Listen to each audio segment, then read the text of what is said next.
Herald News. Tomorrow's headlines today. Good afternoon, Klamath Basin. It's Tuesday, June 19th, 2018. I'm Kurt Liedtke with the Herald News. Here's a preview of stories that you can find in tomorrow's edition of the Herald News. These are tomorrow's headlines today.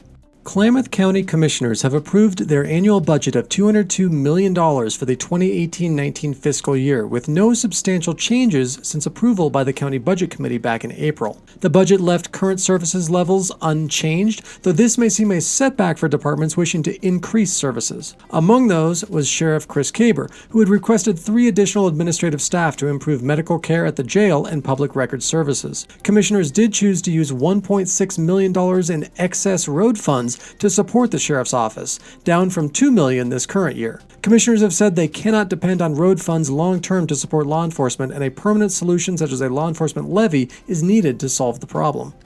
Klamath Falls City Council voted 3-1 Monday night to allow Klamath Basin Brewery to reallocate a $10,000 building improvement grant toward projects listed outside the scope of their first agreement made last year. The brewery, which sits along Main Street and Klamath Avenue in downtown Klamath Falls, first called for kitchen expansion, new banquet spaces, and off-street parking. They instead have since completed work on a new bottling facility located closer to the Klamath Avenue portion of the property.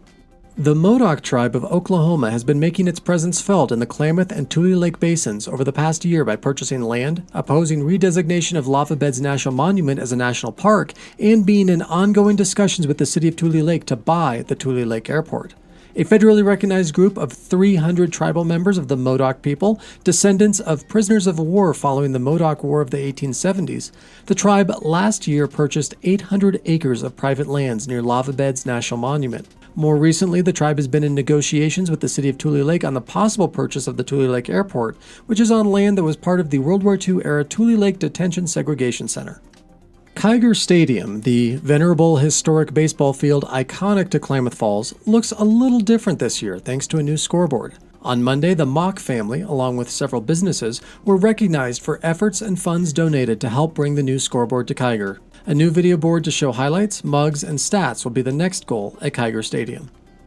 And those are just a few of the stories you can find detailed in the Wednesday, June 20th Herald News. Be sure to follow us online via Facebook, Instagram, Twitter, YouTube, SoundCloud, and of course, heraldandnews.com.